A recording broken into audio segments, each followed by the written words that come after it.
다음은 존경하는 박범계 위원님 질의해 주시기 바랍니다. 네, 박범계입니다. 우리 총장님, 네. 이어서 정책 질의를 하려고 했는데 그런 상황이 못 되네요. 제가 옵티머스 관련해서 지난 봄 어떤 일을 한 줄 아느냐 이렇게 물었더니 우리 총장께서는 저에게 지난 7년 전에 네가 어떤 일을 한 줄 아느냐 이렇게 답을 하셨습니다. 7년 전 제가 의로운 검사로 평을 했지요. 거기에 대해 조국 장관이 리트윗을 했고요. 사람에 대한 평가는 달라질 수 있는 겁니다. 그러나 사람이 달라지지 않았는데 평가가 달라지는 건 잘못된 거죠. 사람이 달라졌기 때문에 평가가 달라지는 거예요. 국정원 댓글 사건 하면서 수사에 압력을 받으셨다고 2014년 국감에서 제 앞에서 얘기하셨어요. 맞죠? 예. 지금 서울중앙지검장 하시고 또 검찰총장 하면서 문재인 정부에서 하고 싶은 수사 압력, 수사 방해 받으신 적 있어요? 없습니다. 여론으로부터 그 당시 법무부 장관으로부터 또 상관있던 중앙지검장으로부터 압력을 얘기했습니다. 그런 정도 아닐 겁니다. 두 번째, 국정농단과 지금 총장께서 중앙지검장과 지금 총장으로서 했던 수사, 그 범죄의 경중 차이는 큽니다. 박근혜 때와 지금 거를 저는 비교할 성질의 것이 아니다. 결정적으로 조국 수사의 상당성과 비례성의 원칙, 과잉금지의 원칙을 어겼다. 그러나 수사 결론으로서 재판결 지금 진행되고 있으니까 그 보자 하는 얘기 한번 봅시다. 그러나 본 의원이 우리 윤석열이라는 한때 제가 의로운 검사가 평했던 검찰총장을 달리 평가한 결정적인 이유는 검언유착 사건입니다. 그 검언유착 사건은 윤석열, 이 자연인 윤석열을 대상으로 한 수사가 아닙니다. 아시죠? 본인 사건 아니죠? 그렇습니다. 그렇습니다. 네. 누구 사건입니까? 한동훈 사건입니다. 한동훈은 대한민국 사람들이 다 알만한 사람들은 다 윤석열 라인이다, 윤석열 사단이라고 생각합니다. 그때 총장이 소집 결정권을 갖고 있는 수사전문자문단, 또 신청위에서 수사자문위원회, 온갖 제도를 통해서 한동훈을 비호하기 위해서 활용했습니다. 심지어 전국의 고검장, 지검장들까지 다 동원했어요. 이 대목입니다. 본 의원 2003년도부터 법조개혁, 사법개혁에 검찰개혁에 종사해온 사람. 법사위원만 해도 수년 했습니다. 그러나 장관이 내린 검언유착 사건에서 아주 팽팽하게 수사진의 견해와 지휘부의 견해가 나눠지고 있는 사건에서 장관이 일선 수사지휘부에 내린 명령도 아니고 지휘도 아니고 감시도 아니고 관여도 아닌데 총장 본인에게 관여하지 말라는 취지의 수사지휘인데 그거를 마치 육군참모총장이 전국의 일선 지검장들, 사단장들 다 모여가지고 대통령이 항명하듯이 회의를 열었습니다. 그리고 공표했습니다. 회의 결과까지. 저는 이 대목, 본인 사건도 아님에도 불구하고 자기 엄연히 존재하는 윤석열 사단을 비호하기 위해서 이것은 잘못된 거다. 잘못된 거다. 또 지금 줄 겁니다. 들어보세요. 또 지금 나오는 라임 사건이나 옵티머스 사건과 관련해서 제기되는 의혹은 윤석열 검찰총장을 직접적으로 겨냥하는 의혹입니다. 그러면 수사 지휘 여부를 떠나서 본인이 피해야 되는 거예요. 야, 내 가족 사건도 내가 보고 안 받듯이 나와 관련된 하물며 그 사람이 사기꾼이라 하더라도, 아니 더 흉악한 범죄자라 하더라도 대한민국 민주주의 국가이기 때문에 그 사람에서 나온 말, 그 사람의 편지에 대해서 나를 지칭했으니 전관예우가 어떻고 윤석열 사단이 어떻고 검찰 조직의 부패 카르텔이 어떻고 이런 얘기를 하니 들어보자. 장관께서도 그런 취지의 수사 지휘를 하니 그건 수용하겠습니다. 위법 부당한 게 아니라 들어보겠습니다. 하는 것이 저는 제가 몇십 년 전 알았던 윤석열 연수생과 그 뒤에 검사로서 몇 차례 만났던 윤석열 검사와 그때 대구고검과 대전 고검에서 좌천돼서 징계받아서 가 있을 때 봤던 그때가 마지막입니다. 봤던 윤석열 검사와 총장이 돼 있는 윤석열 총장하고는 너무 다르다. 이건 오만이다. 어떻게 이렇게 윤석열 하늘을 찌를 듯이 이렇게 돼버렸지? 하는 생각을 갖게 됐습니다. 이 점에 대해서 7년 전 윤석열과 본인이 판단하는 1년 상관의 윤석열은 다르다. 그 점에 대해서 답을 해주세요. 위원장님 좀 말씀을 네, 올리겠습니다. 말씀하십시오. 자, 먼저 박근혜 정권과 이 정부에서의 외환 문제를 말씀을 드리면은 그때는 제가 부장검사로서 수사팀장이었고 법무부나 이런 쪽에서 좀 과도한 간섭을 받았다고 국정감사장에서 말씀을 드렸습니다.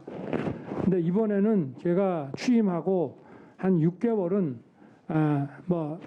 일선을 소신껏 지휘할 수 있었는데 이제 인사를 통해 가지고 제가 부당한 거를 하게끔 놔둘 수는 없지만 어떤 사건을 좀 적극적으로 수사할 수 없는 그냥 환경이 돼버렸기 때문에 이거는 뭐 외환 문제를 논하고 어쩌고 할 그런 상황 자체가 아니라는 점을 말씀을 드리고요. 그리고 채널 A 사건은 지금 현재 나온 게 없습니다. 그리고 그 당시에도 제가 그 장관의 지휘권 발동이 되기 전에 제가 우리 박 의원님께도 전화드린 기억이 납니다.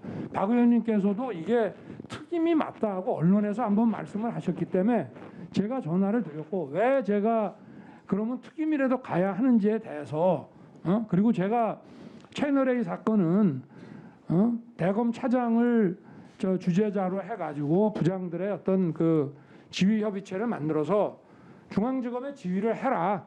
그럼 나중에 나한테는 사후 보고를 해라 이랬고요. 그 이동재 기자에 대한 것도 우리 그 부장 협의체가 구속하라 하고 서울지검에다 제가 해주고 지휘를 했으면 저는 개입할 일이 없습니다.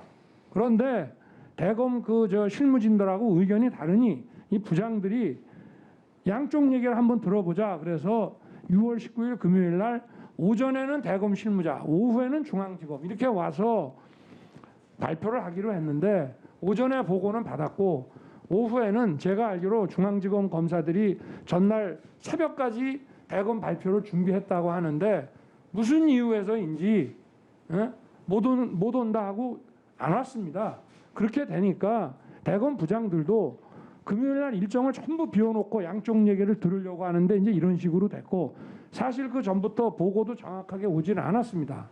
그래서 제가 자문단 회부는 전적으로 총장의 권한이고 그럴 때 서로 법리상 증거상 이론이 있을 때 일선과 대검 사이에 그럴 때 그걸 해결하라고 자문단을 만들어 놓은 거고요. 그래서 제가 자문단에 회부했더니 또 그걸 못 받겠다. 그 위원 추천을 좀 하고 같이 해보자. 근데 못 받겠다 이렇게 되니까 아마 중간에서 이제 여러 가지 좀 상황이 복잡해지고 법무부에서는 지휘권 발동의 조짐도 보이고 우리 조남관 차장이 그 당시에 검찰국장으로 저한테도 좀 너무 기십니다. 그래서 제가 제 말씀은 제가 뭐 그거를 한동훈 검사를 비호하려고 한 적도 없고 비호가 됩니까? 세상의 모든 사람이 관심 갖고 그리고 여러 매체 그리고 여권에 힘 있는 사람들이 관심을 갖는데 한동훈 검사가 잘못했으면 제가 그걸 어떻게 비호를 합니까? 그리고 그 후에 지금까지 뭐 나온 거 있습니까? 저는 한번 되묻고 싶습니다. 아니 제가 막았습니까? 저는 이미 그러니까 제가 지금 비호하는 것이 아니라 그게 어떻게 비호입니까? 저는 지휘권이 배제돼 가지고 라인이라뇨. 네, 마무리해 그러면 주시고요. 저 박범계 그럼 의원님은 누구를 아까 비호하시는 말씀을 겁니까? 질의를 도대체? 다 하신 거고 아니 저도 제 말 하는 겁니다. 제가 한동훈 검사를 비호할 능력도 없고요. 인사권도 하나도 없는 사람입니다. 밖에서 다 식물총장이라고 그러지 않습니까? 제가 누구를 비호합니까? 비호가 되냐고요. 이게 식물 아니에요 지금. 뭐가 식물이 아닙니까? 인사권도 하나도 없는데, 인사도 완전히 배제됐는데, 자, 예. 인사권이라고 하는 거는 실질적인 걸 말하는 것이지. 지금 하시는 말씀 표현이 다 비호입니다. 아니 그러면 의원님은 누구를 비호하시는 겁니까? 얘기도 못 합니까? 아니 질문 다 끝났으니까요. 저는요, 누구를 박범계 의원님 비호하려고 그만 한 적도 말씀하시고 의원님 말씀을 충분히 이해합니다. 제가 그 당시에도 검찰총장님도 직접 그렇게 논쟁하지 마세요. 정도 표현하면 되는 거지. 한동훈 검사장이 지금 하신 표현 그 자체가 비호예요. 아니 의원님께서 저한테 말을 그렇게 하셨습니까? 예? 제가 그 당시에 의원님께도 전화 드렸고 자, 검찰총장님. 제가 죄송하지만 윤호중 법사위원장님께도 저간의 박범계- 제가 아마 통화를 1시간 반쯤 했을 겁니다. 상황이 이렇게 왔는데 이거는 그러면 나도 자문단 포기할 테니까 이건 특임으로 해서 가는 것이 서로 좋겠다 하고 제가 저간의 사정을 위원장님께도 한 1시간 넘게 그때 한 10분만 전화를 드리려고 하다가 제 말씀을 자세히 들어주셔가지고 한 1시간 이상 제가 전화를 드린 적이 있습니다.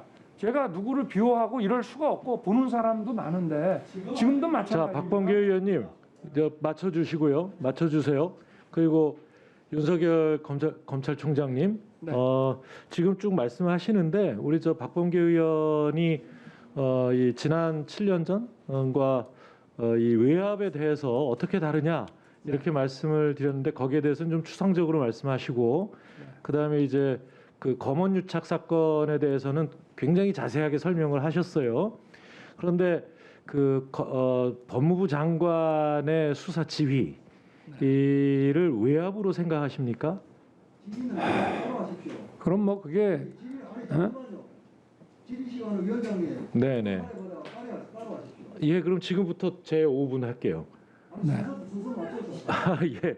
뭐 제가 제 순서 넣었는데 뭐 네. 문제가 있겠습니까?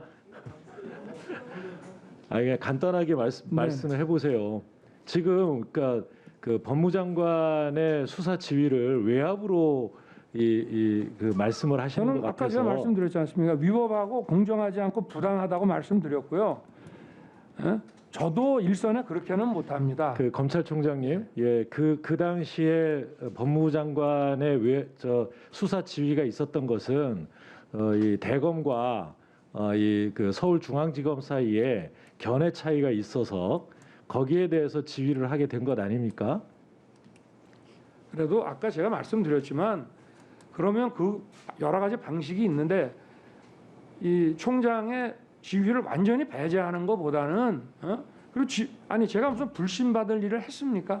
제가 위원장님께도 그 저간의 사정 얼마나 자세하게 말씀을 드렸습니까? 그러니까 검찰총장께서 그 저한테 설명하신 거 제가 다 들었지만 네네. 그 내용에 대해서 제가 수긍이 안 가는 부분은 그러니까 검찰총장과 가까운 분들에 대해서 그러니까 이 그 수사가 진행되고 있는데 거기에 총장께서 너무 과도하게 뭐라 그럴까요? 지휘권이랄까요? 하여튼 이 수사 팀의 구성과 운영에 대해서 이 깊숙이 관여를 하고 계시다는 거였어요. 그러니까 자 뭐 이 정도 하시죠. 네. 이 정도 하시고요. 아니 제가 우리 조남관 차장이 그때 국장일 때 그 특임팀 구성에 대해서 제의가 왔기 때문에 저도 상당히 양보했습니다. 네네. 네. 자 다음 질의 순서로 넘어가겠습니다. 존경하는 박주민 의원님 질의해 주시기 바랍니다. 예, 총장님. 네. 이게 오늘 대검찰청에서 저희한테 배포한 검찰 영감인데요. 여기 제1 앞에 누가 나와 있습니까? 여기 제1 앞에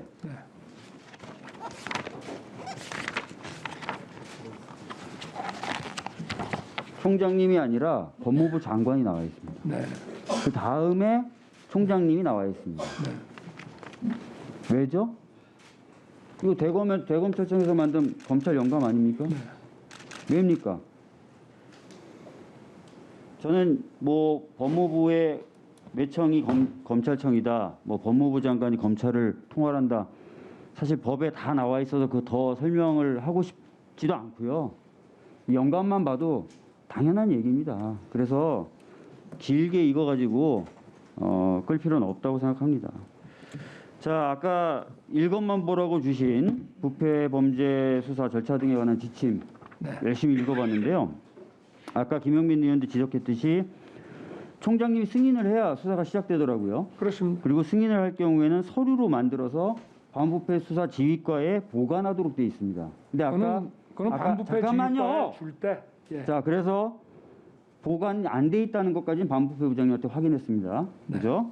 자, 그 다음에 아까 뭐라고 하셨냐면 반부패 부장에게 보고해야 되는 사안이 아니다라고 얘기하셔서 제가 아니 압수수색 영장 발부하고 집행했는데요. 그랬더니 뭐라고 하셨냐면 금융계좌 추적일 텐데라고 얘기하셨어요. 네네. 근데 제가 아까 확인해 보니까 금융계좌만 추적한 게 아니라 통신 내역도 다 압수수색 하셨더라고요. 통신금융. 그러면은 이 규정에 따르면 금융계좌 추적용 압수수색 영장 같은 경우는 예외가 맞습니다. 네. 근데 통신 추적은 예외가 아니에요. 그럼 반부패 부장이나 반부패 수사 지휘과장에게 보고가 돼야 됩니다. 자, 그래서 결과적으로 아까도 지적했지만 검찰 사무보고 규칙이나 이 지침을 위반한 거예요. 근데 제가 아까 막 하시는데 제가 막 웃었던 게 뭐냐면 이 지침이 공개되면 안 된다는 거예요. 자꾸 총장님이. 왜? 이게 지침이 공개되면 수사나 이런 데 장애가 있을 거라는 거예요. 근데 지침대로 안 하는데 뭐 이거 공개되면 뭐 어떻습니까? 지침대로 안 해도 된다면서요. 그래서 제가 좀 황당해서 웃었고, 그 다음에 아까 그런 얘기 하셨어요. 법무부 장관이 검찰청에게 지시하는 거는 법률에 따라 하는 것에 그쳐야 된다. 법률에 따른 것일 뿐이다라고 얘기하셨어요. 그러면서 총장이 예하 검사장들이나 수사관들에게 하는 것과 다르다라고 얘기하셨습니다. 그럼 법무부 장관의 지휘권 당연히 법률에 따른 것입니다. 법률 규정이 있죠. 자, 검찰총장이 그럼 밑에 예하 검사장이나 수사관에게 하는 건 법률에 안 따릅니까? 뭐 인격적으로 아까 김종민 의원님이 예를 드신 것처럼 봉건 영주 왕처럼 인격적으로 지배하십니까? 여기 밑에 계신 대검 차장님이나 저기 부장님들이 인격적으로 종속돼서 아니잖아요. 법률에 따라서 규정에 따라서 하게 돼 있는 거 아닙니까? 사실 그래서 규정에 그렇게 돼 있습니다. 예, 차이가 없다는 말씀을 좀 드리겠습니다. 그렇지 않습니다. 자, 예. 제가 드리고 싶은 본질이 좀 드리겠습니다. 총장님 그 조선일보 방상훈 사장 만났어요? 안 만나셨어요? 그거 아까도 말씀드린 대로 제가 누구 만난 거는 그분의 어떤 그 상대에 저게 도움이 없으면은 제가 말씀드리기 어렵습니다. 정말 재밌는 말씀이세요, 그게. 왜냐하면 제가 보여드릴 텐데 많은 검사들이 사건의 이해관계자들과 만났다는 이유로 징계를 받았습니다. 네. 예. 왜? 그렇게 되면 사건의 공정성에 오해를 받기 때문이에요. 그래서 그런 규정들이 존재하는 거고 그 규정에 따라 많은 사람이 징계를 받았어요. 네. 근데 총장님은 내가 만났는데 그건 그 사람의 입장이기 때문에 난 공개 안 한다. 그냥 그렇게 넘어갈 문제일까요? 자, 미국의 네. 힐러리 클린턴이 이메일 게이트로 수사를 받을 때요. 그 당시 미국의 검사장이 빌 클린턴, 힐러리 클린턴 남편하고 30분간 만났어요. 그때 어떻게 됐는지 아십니까? 여야 할 것 없이 미국의 의회에서 요구해서 특별 감찰이 시작되고요. 그래서 특별 감찰 과정에서 이 만남은 부적절했다. 그리고 그 당시 검찰총장은 하원 청문회에 나와서 증언도 합니다. 검찰총장이 사건 관계자하고 짧게 만났든 길게 만났든 사건의 공정성에 의심받을 만한 외양을 창출했다면 그거는 가볍게 넘어갈 문제가 아니죠. 아니 그 당시에 뭐 관련 사건이 있고 지금 거론되는 분이 사건 관계자라는 뭐가 있습니까? 네. 주시고요. PPT 좀 띄워줘서 그 해당되는 장. 당시 조선일보나 TV조선 사건이 있었다는 거. 자, 이게 총장님이 서울중앙지검일 때 그 시기에 중앙지검에 계류돼 있었던 TV조선과 조선일보 관련된 사건들입니다. 한두 개가 아닙니다. 그래서 제가 문제 삼는 거지 사건도 없는데 누굴 만나든 제가 뭐라 그러겠습니까? 아니 그러면 예. 그 자, 지금 그래서- 말씀하시는 시기에 그래서 아니 검찰 그래서요. 공무원 강령을 그래서 보십시오. 이런 부분이 부적절하다고 보여지는 거고 실제로 그렇기 때문에 총장님의 처신에 대해서 비판을 많이 하는 거예요. 근데 문제는 이런 비판에 대해서 항상 총장이 어떤 태도 취하시냐면 나는 상관없다. 나는 나니까 이런 식으로 하신다는 거예요. 공정성은요. 사건의 공정성은요. 실질적인 공정성뿐만 아니라 공정하다는 외관까지 갖춰야 되는 겁니다. 그래서 많은 검사들이 실질적으로 사건에 영향을 미쳤든 안 미쳤든 만났다 등등등이 지금 징계를 받는 거예요. 그런 부분에 대해서 좀 깊이 좀 생각하시고 처신하셨습니다. 네, 수고하셨습니다. 다음은 존경하는 윤한홍 의원님 질의해 주시기 바랍니다. 우리 총장님 참 수고 많으십니다. 저는 이제 공수처 관련해 가지고 네. 우리 총장님하고 좀 이야기 좀 해보고 싶은데 사실 이게 사정 수사, 네. 뭐 고위공직자라든지 또는 권력 실세 이런 수사가 그 자체가 먼저 시작되는 것이 아니고 경제범죄라든지 네. 금융범죄를 수사하다가 파생되는 수사가 대부분 아닙니까? 그렇습니다. 그렇죠. 그 이번에 이제 라임 펀드라든지 옵티머스 펀드 같은 경우에도 사실 피해자는 일반 국민들, 서민들 아니겠어요. 그렇습니다. 피해 금액이 2조 1천억입니다. 피해를 본 사람이 지금 뭐 대략 나온 것만 해도 라임만 4천 명이고 옵티머스도 1,000명이 넘죠. 그런데 사실 이런 수사를 하면서 그 서민들이라든지 그 피해 본 사람들에 대한 피해 구제 이런 측면을 생각한다면 정말 빨리 수사가 이루어져야 되고 그 수사를 하는 과정에서 이 사람들이 그 금융범죄를 성공시키기 위해서 그 도와줬던 권력자들, 고위공직자 빨리 조치가 돼야 되는 거 아니겠습니까? 그런데 지난번에 1월달에 보면 우리 추미애 장관 취임하자마자 남부지검의 정권범죄 합수단을 폐지를 했잖아요. 네. 그때 이 폐지에 동의하셨습니까? 우리 총장님은? 반대했습니다. 반대했죠. 네. 그리고 이번에 정무위원회 국감할 때도 금융위원장도 이 문제가 많다고 그래가지고 다시 설치해야 된다고 법무부 장관한테 건의를 했답니다. 그런데 법무부 장관은 지난번 국감에 여기 와서 그런 일 없었다고 답변했어요. 굉장히 심각하거든요. 왜냐하면 이 사정수사가 경제나 금융범죄에서 출발하는 건데 금융 경제범죄를 지금 수사를 못하게 지금 막아놨다. 그렇다면 앞으로 계속해서 우리 국민들이나 서민들이 피해를 보게 되는 거죠. 그래서 여기에 대해서 저는 사실은 네 편 내 편 문제는 아니다. 사실 지금 구치소에 있는 그 김재홍 씨입니까? 어디 예, 그 양반이 김봉현. 왜 이렇게 편지를 쓰면서 이런 김봉현인가요? 편지를 쓰면서 이렇게 하겠습니까? 이 수많은 돈을 이미 어딘가 숨겨놓고 그걸 지키기 위해서 별의별 짓을 다 하는 거 아니겠습니까? 예? 거기다가 수천억을 투자를 받아가지고 지금 도망간 사람들 여러 명 있죠. 그건 어떻게 지금 수사가 되고 있습니까?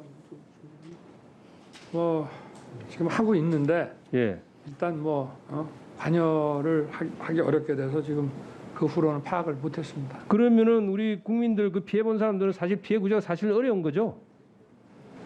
뭐 어찌됐든 검사들이 열심히 수사할 거라고 생각하고 있습니다. 그런데 지금 사실 추미애 장관이 또 수사 지휘권을 행사해 가지고 사실상 수사 체계를 거의 흔들어 버렸단 말이에요. 그러면 이게 수사를 하지 말라는 뜻 아니겠어요? 제가 볼 땐 그런 느낌이 든단 말이에요. 우리 총장님 어떻게 생각하십니까? 그래서 하여튼 뭐 많은 우려가 되기는 합니다. 네. 그렇죠. 그러면은 제가 이제 공수처를 왜 말씀을 드리냐면 공수처가 고위공직자 수사처라 해가지고 고위공직자 정치인 범죄를 가져가게 돼 있단 말이에요. 근데 이 고위공직자 수사가 먼저 시작되는 경우가 거의 없잖아요. 그러면 경제범죄 수사가 안 된다는 거죠. 이 고위공직자 수사처가 그런 역할을 가져가게 되면 그러면 그게 분리가 안 되는 거거든요. 그래서 제가 국민들은 고위공직자 수사처 공수처 그러면 힘 있는 사람 수사하니까 많은 분들이 머리를 끄덕끄덕 하셨단 말이에요. 근데 사실은 이게 경제범죄, 금융범죄에서 출발하는 거기 때문에 고위공직자 범죄가 그 자체로 독립된 경우가 없습니다. 그래서 제가 이 고위공직자 수사처를 설치하는 것이 지금 추미애 장관이 수사지휘권을 행사해가면서 일상화되었잖아요. 수사지휘권이 행사하면서 이런 살아있는 권력 수사를 방해하고 있다. 못하게 하고 있다. 그거하고 저는 같은 맥락에서 보는 겁니다. 근데 이번에 제가 의견을 받아보니까 공수처법 개정안에 대해서 경찰도 반대, 대법원도 반대. 어제 보니까 대검 의견도 동의하지 않더라고요. 예? 공수처에 대해서 우리 총장님의 어떤 소신이나 의견이 있습니까? 저는 뭐 인사청문회 때부터 예. 부패범죄 수사 역량을 강화하는 거에 대해서는 저는 늘 반대하지 않는다고 해왔고요. 그리고 과거에 제가 중앙수사부 근무할 때부터 사정수사보다는 경제수사가 우선이다. 그리고 과거 사정수사는 정적을 검찰을 이용해서 공격하는 데 있기 때문에 경제수사를 하다가 경제범죄자를 비호하는 그런 사람들이 나올 때 그때 수사를 하는 게 맞다라는 그런 생각은 늘 가지고 있습니다. 그래서 처음부터 그냥 바로 공직자 수사만 한다고 할 때 과연 그게 잘 될 수 있을까에 대해서는 좀 의문을 가지고 있습니다. 네. 네. 1분 더 드리겠습니다. 예. 그래서 제가 공수처에 대해서 우려를 하는 것이 공수처 검사 임명 자체를 사실은 거의 뭐 외부에서 들어오게 돼 있고 이 경제범죄, 금융범죄가 굉장히 수법이 고도화돼 있지 않습니까? 신속하게 대처를 해야 되고 그런 상태에서 이 경제금융범죄에서 파생되는 것이 고위공직자 범죄인데 그것만 떼가겠다. 지금 검찰에서 수사하다가도 이 현재 공수처법에 따르면 공수처에서 달라고 그러면 줘야 되는 거죠, 사건을. 지금 법상 그렇게 돼 있습니다. 그렇죠, 법상. 그러면 사실 경제금융범죄 수사하지 말라는 거다. 그래서 이 공수처법이 문제가 많은 거다. 그래서 지금 현재 우리 국민을 생각하고 서민들 생각하고 정말 피땀 어린 이 돈, 경제범죄, 금융범죄 막기 위해서는 이 공수처가 적절하지 않다. 저는 늘 그렇게 생각하고 있습니다. 앞으로도 이런 부분에 대해서 우리 소신을 가지고 주시기 바랍니다. 네, 수고하셨습니다. 다음은 존경하는 김진애 위원님 질의해 주십시오. 네, 총장님. 제가 오전 질의를 끝나고 약 뭐 한 3분 정도를 얘기를 하셨는데 그때 처에 대한 뭐 사랑, 뭐 순애보적인 거로 굉장히 미워하시는 것 같지만 제가 들은 바는 이렇습니다. 재산을 어떻게 만들었는지, 어떻게 불렸는지, 어떻게 굴리고 있는지 나는 묻지 않겠다. 그거 알고 싶지 않다. 근데 지금요. 얘기를 하신 게 조국 장관에 대해서도 얘기했을 때 부부 일심 동체라는 표현을 쓰셨어요. 거기다가 또 조국 정경심을 그렇게 묻고 그다음에 이익 공동체라는 거로 해서 정경심과 또 조범동 조카를 묶었습니다. 그런데 지금 김건희 씨는 주가 조작 사건에도 지금 이제 수사를 받고 있고요. 그다음에 최은순 그 장모하고 관련되는 거는 이게요. 단순한 게 아니라 아까 금융 사기 운운하는데 무려 300억 대의 잔고 증명서 위조입니다. 근데 어떻게 이런 거에 대해서 이런 게 이미 들어와서 수사를 받고 있는데 그걸 갖다가 묻지도 않고 아무것도 모르십니까? 정말 이상합니다. 그래서 저는 정말 이게 일부러 그 콩코프를 앞에 씌우고 있는 게 아닌가 하는 이런 생각이 들고요. 그다음에 제가 비디오를 하나 같이 공유를 해보겠습니다. 검찰이 오늘 전방위 압수수색에 나섰습니다. 이런 종류 사건은 제 승인과 결심 없이는 할 수가 없죠. 그 윤석열 전화해가지고 오후에 바로 만났어요, 내가. 사모펀드 얘기만 했어요. 쉽게 얘기하면 사기꾼들이 하는 거다. 그래서 결론이 내려져 있더라고. 부부 일심 동체. 민정수석이 그런 거 하면 되느냐 이런 식의 이제 도덕적 판단부터 시작해가지고 목표는 법무부 장관 낙마가 목표이기 때문에 인사청문회 끝나기 전에 빨리빨리 해야 되는 거야 이게. 검찰 개혁은 검찰 스스로는 절대 안 됩니다. 네. 그건 어느 조직도 마찬가지라고 봐요. 어느 조직도. 네. 권력기관 개혁한다고 했을 때 그 권력기관 스스로 무슨 개혁을 할 수 있어요? 다 이해관계자인데. 검찰을 사랑하시는 우리 윤 총장님, 제가 이거 앞에서 이런 얘기하죠. 박상기 장관이 뭐 거짓말한 것처럼 얘기하셨고 이해찬 대표도 그렇게 한 적 없다. 뭐 다 거짓말쟁이로 몰아버리셨는데요. 제가 한 가지만 이거 여쭙겠습니다. 그 8월 27일 압수수색 하고 나서 박상기 장관 만나셨고요. 그런데 9월 9일 날 이런 여러 가지에도 불구하고 대통령이 지명을 하겠다고 하는 그 직전에 민정수석에게 전화 오신 적이 있습니까? 당시에 김조원 민정수석한테 전화 오신 적이 있습니까?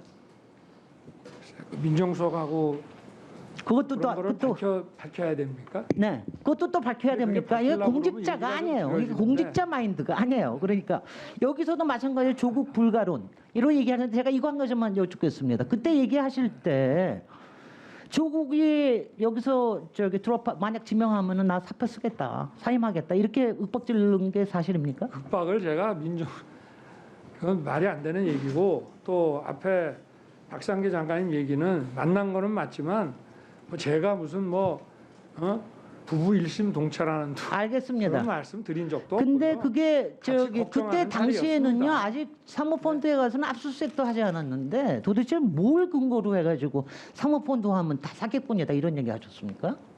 지금 더군다나 조범동 사모펀드 하는 재판에서도 사람들 다 사기꾼이라고 한 적이 없는데요. 왜 알겠습니다. 저렇게 말씀을 하시는지 모르겠습니다. 아니 그거는 박상기 장관이 하신 아니, 말씀이기 그러면 뭐 때문에 저는 저희가 물은 아니면은 거야. 그 안에서 박 장관님 좋습니다. 말씀만 맞는 말이면 그다음에 한 가지 좀 더 분위기 자체가 그런 여쭙겠습니다. 분위기가 한 가지 더 아닙니다. 여쭙겠습니다. 네. 그 앞에서 한동훈 전 검사장 서울 검사에 대해서 여러 가지 너무 비호한다 이런 얘기를 하셨는데 그 총장 취임한 후에 말이죠. 서울중앙지검장 후보로 한동훈 검사를 추천하신 적이 있죠. 그거는 뭐 여러 사람들을 그러니까 좀 개혁 인사를 할 건지 아니면 네. 좀 보수적으로 할 건지 예. 해서 그래서 누구를 여러 통해서 사람들을- 추천하셨나요, 당시에? 네? 누구를 통해서 추천하셨나요? 직접 하시지는 않았을 거 아니에요. 아니 그런 얘기들이 오갔기 때문에 그래서 아마 제가 보기에 박경철 비서관하고도 박경철 반부패 예, 비서관. 여러 가지 얘기를 했는데 근데 이게 왜 네. 무산됐느냐? 조국 민정수석이 반대해가지고 무산됐죠. 그런 정도는 아닙니다. 그거는 처음에 이런 사정을 한동훈 검사도 알고 있죠. 아니 한동훈 검사장이 어떻게 바로 중앙지검장을 합니까? 처음에 알겠습니다. 그거 거기까지만 하시면 됐습니다. 그러니까 제가 이거 여기에 보여드릴 윤석열 사단이라고 하는 이 부분이 서울지검장 윤석열 검사장 하실 때 차장검사 윤대진, 그 다음에 지금 제주에 가 있는 박찬호, 그 다음에 한동훈 검사 다 지금 말하면 왜 이 사단에서는 이렇게 문제가 다 일어나는 겁니까? 저는 그게 너무 신기해요. 그리고 그렇게 문제가 일어나는 때마다 총장께서는 나셨었어. 아까 비호를 절대로 아니다 그러는데 저는 비호 안 하시려면은 이런 얘기를 하셔야죠. 한동훈 검사한테 야 살다 보면 그렇게 수사를 받을 수 있다. 근데 너를 확실하게 하려고 하면 너 압수수색 하는데 너도 많이 해보지 않았냐? 가서 협조해 줘라. 그 다음에 휴대폰 압수수색 당했어? 그 비밀번호 풀어줘라. 비밀번호 지금 안 풀어줘가 2달 동안 수사가 진척이 못 되고 있는 거 아니에요? 이렇게 하는 게 선배가 해야 될 일 아닙니까? 선배가 아예 관여를 하지 말라면서요. 그리고 한동훈 검사는 제가 중앙지검에 왜 갔습니까? 국정농단 사건을 잘 마무리하라고 대통령께서 하셔서 갔기 때문에 한동훈 검사하고는 국정농단 특검을 데려가서 밤잠 안 자고 한 서너 달을 고생을 해서 가장 내용을 잘 알기 때문에 오라고 한 거고 사실은 서울지검장 얘기가 나온 건 있습니다. 박찬호나 한동훈이나. 그건 왜 그랬냐면 2년 동안에 너무 많은 사건을 해서 그 공소유지 문제 때문에 그런 얘기가 나왔습니다마는 무슨 말씀이십니까? 그건 말이 안 되는 얘기고요. 네, 마무리해 주십시오. 그거는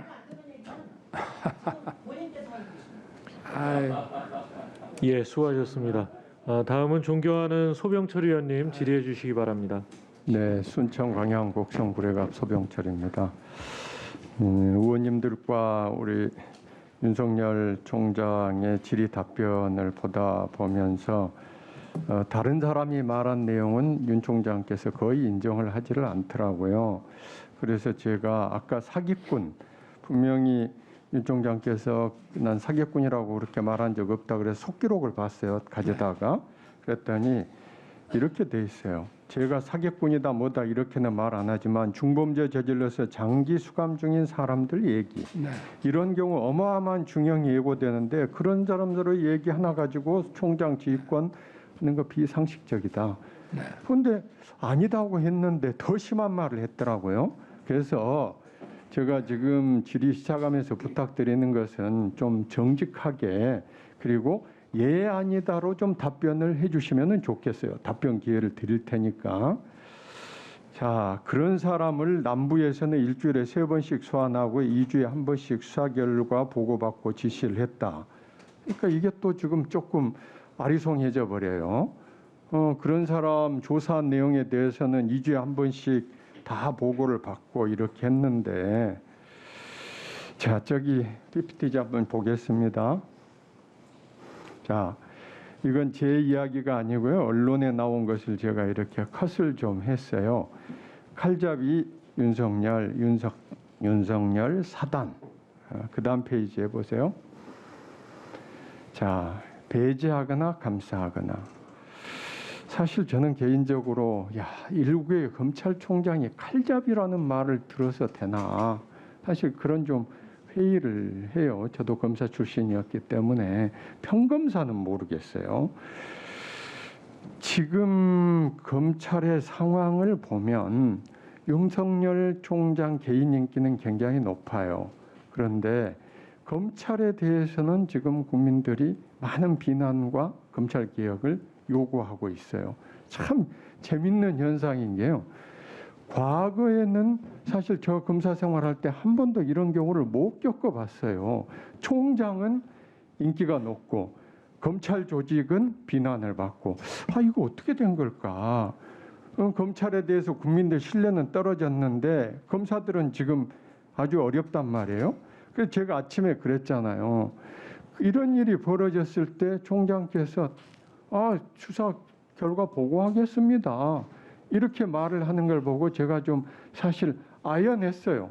말하자면 내가 검찰 조직이 아니라 윤석열은 윤석열 본인에게만 충성한다. 검찰 조직이 바로 윤석열이다. 이런 생각을 하고 있어야지 저런 대답이 나오는 거 아닌가. 지금 여기 배제하거나 감싸거나 이렇게 했는데요. 총장님, 중앙지검 저기 지금 계시는 감찰부장 다 총장님 휘하에 있죠? 그렇습니다. 있죠. 그런데 지금 이성윤 반대 이때 언론이 얼마나 시끄러웠습니까? 그때 그걸 지켜보면서 이런 생각이 들었어요. 새로 오는 수사팀은 불신하고 기존에 윤 총장이 있었던 수사팀은 신뢰하고 이게 하나는 어디 일본 검찰이고 하나는 대한민국 검찰인가? 왜 그렇게 편을 갈랐습니까? 그 적절하다고 생각합니까? 답을 드려야 됩니다. 네네. 적절한지 부적절한지만 답을 주십시오. 저희는 그 원칙대로 수사하고 증거에 따라서 처리를 알겠습니다. 했습니다. 예, 그리고 그 다음 페이지. 주인검사부터 차장까지 알겠습니다. 그 다음 페이지. 전체 자, 여기 지금 보시면은 제가 과거 총장들 예를 들었는데요. 공교롭게 윤석열 총장 취임하고 74명이 그만뒀어요. 이것도 이제 총장께서는 다 그만둘 사람들이 그만뒀다 이렇게 이야기할 수 있겠는데 당시 언론에서는 앞서 보여드린 것처럼 윤석열 사단들로 아까 그 배치표 나왔죠. 다 채워버리니까 검사들이 좌절을 느끼고 그만뒀다는 게 언론에 많이 나왔던 거 아마 기억하실 거예요. 왜 이렇게 편가르기를 합니까? 응? 말씀을 드리겠습니다. 아니요. 저기 제가 답변 말씀드릴 때 하십시오. 예. 국감은 아까 위원장이 말씀드렸듯이 답변을 듣기도 하지만 의원들이 국민의 목소리를 전달하기도 하는 거니까요. 1분만 쭉 다음 페이지 보세요. 자, 감싸기. 아까 우리 김진애 의원님 말씀을 좀 제가 바꿔서 이야기를 하면은 사정기관이라는 것은 자기 자신에 대해서 엄격해야 된다는 거 아시잖아요. 아까 어느 후배 검사장 이야기했는데 저도 이렇게 생각했어요. 총장께서 그 당시에 감찰을 가지고 상당히 논란이 있었잖아요. 검찰은 국민들한테 한 점 의혹도 없어야 되니까 철저히 감찰하고 철저히 수사해라. 이렇게 했었으면 좋았을 텐데 왜 그렇게 못했을까?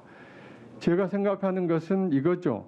하나는 진짜 수사를 하면 뭔가 비리가 나올 것 같으니까, 아니면은 수사나 감찰팀을 신뢰하지 못하니까.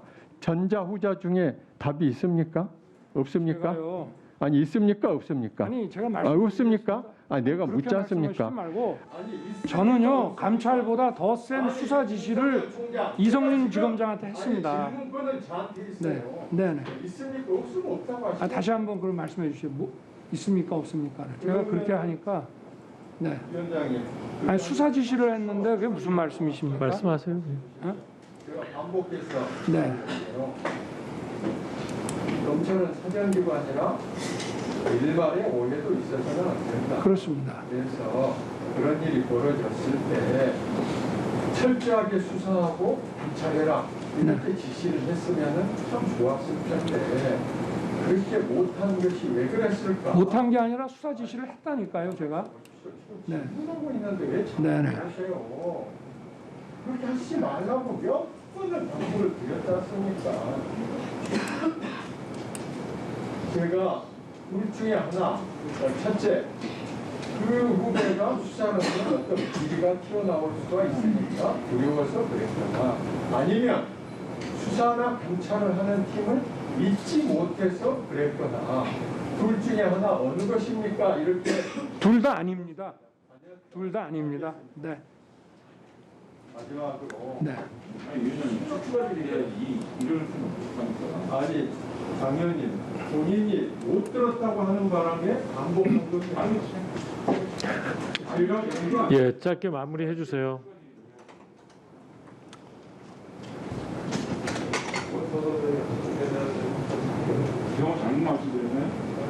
아니, 의원님들 이렇게 제가 지지를 해보면 안 뛰어드는데요. 이렇게 시간 해버리면 뛰는 거안 뛰는 거 있어요. 제가 마무리하실 시간은 드리잖아요. 지금 제가 그런 게 아니고 본인이 실컷 말을 했는데 피감기관의 증인이 못 들었다고 해버리면 어떡하겠습니까? 마무리하도록 하겠습니다. 이렇게 검찰이 편가르기가 되는 것을 개탄하는 그런 마음에서 말씀을 드리고요. 우리 총장께서는 지금 이것도 아니고 저것도 아니라고 아까 명확하게 답변을 하셨잖아요. 그런데 지켜보는 사람 입장에서 왜 이렇게 검찰이 편가르기가 돼버렸냐. 과거에 없던. 그러니까 국민들까지 편이 갈려버렸어요. 제발 남은 기간 동안에 이 편가르기 좀 하시지 말라고 내가 당부드린. 뭐 인사가 편가르기가 안 되면은 그거는 없어질 거로 생각하고요. 제가 아까 감찰을 네. 당부라고 했어요. 네. 알겠습니다. 네, 수고하셨습니다. 다음은 존경하는 장제원 의원님 질의해 주시기 바랍니다. 예, 장재원입니다. 저는 올해 대검 국감을 맞이해서 법무부 장관의 수사지휘권 남용 이런 것들이 얼마나 잘못된 것인지 이 부당성에 대해서 국민들이 알리는 게 가장 중요한 것이라고 생각을 합니다. 이것이야말로 검찰의 독립성과 중립성을 심각하게 침해한다. 민주적 통제라는 미명하에 이걸 독재라는 것이다. 저는 이렇게 생각을 합니다. 이게요 잘못되면 검찰이 정권의 손아귀에 놀아나는 이런 상황이 되거든요. 결국은 거악은 권부에서 나오는 겁니다. 그래서 법무부 장관의 수사지휘권은 확실한 증거를 통해서 아주 절제된 제한적으로 사용해야 됩니다. 그렇기 때문에 독일 같은 경우에 수사지휘권의 원조입니다.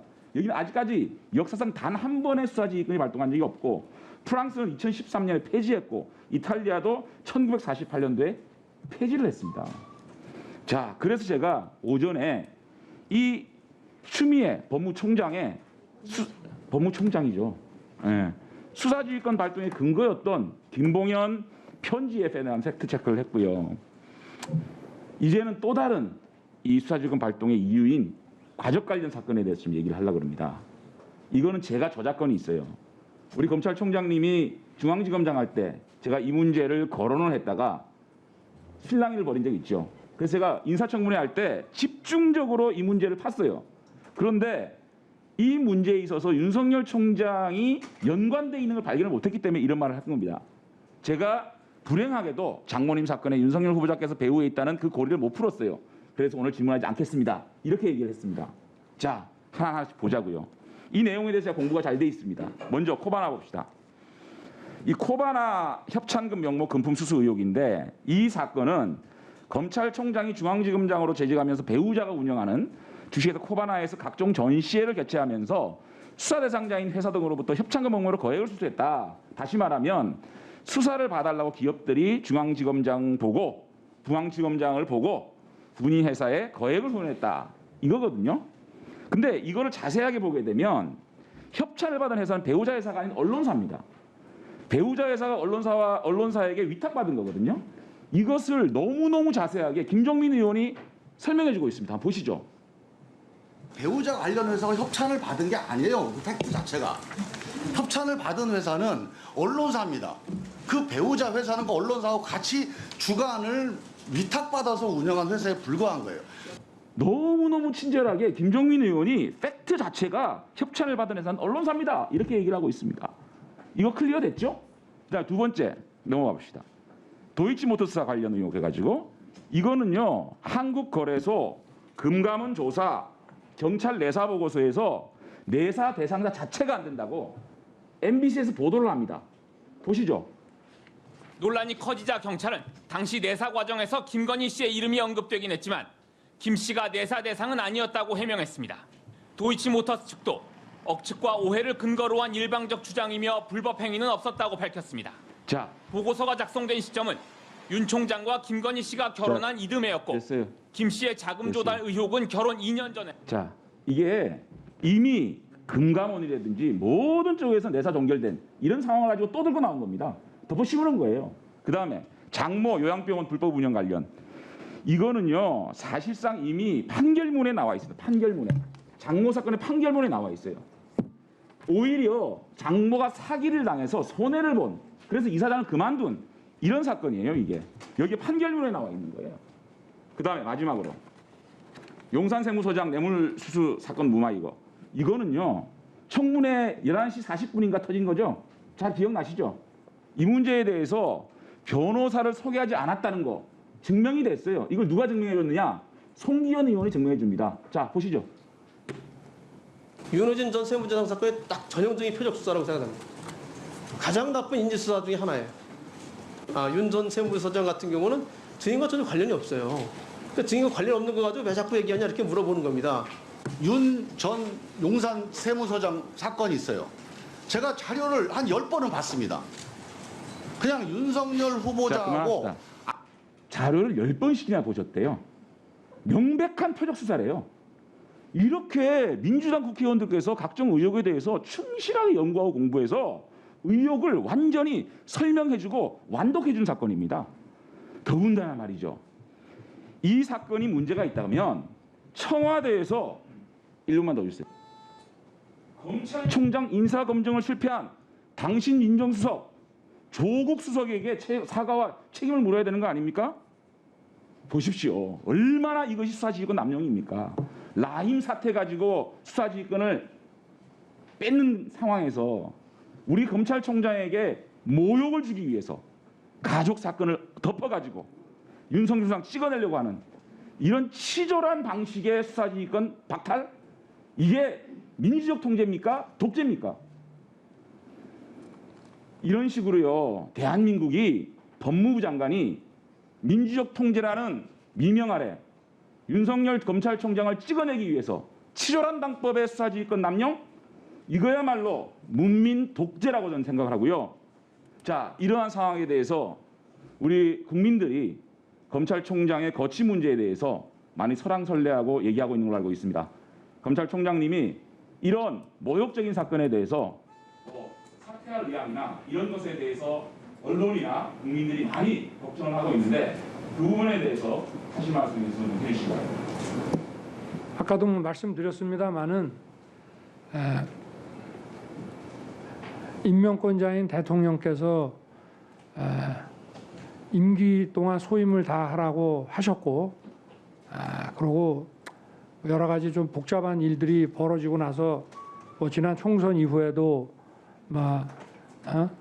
민주당에서 뭐 사퇴하라 이런 얘기가 나왔을 때에도 적절한 이런 메신저를 통해 가지고 흔들리지 말고 임기를 지키면서 소임을 다하라고 말씀을 전해 주셨습니다. 그리고 저는 또 제가 임기 동안 할 일 충실하게 하는 것이 임명권자에 대한 것뿐만이 아니라 국민들에 대한 책무라고 생각하고 흔들림 없이 제 소임을 다할 생각입니다. 이상입니다. 네.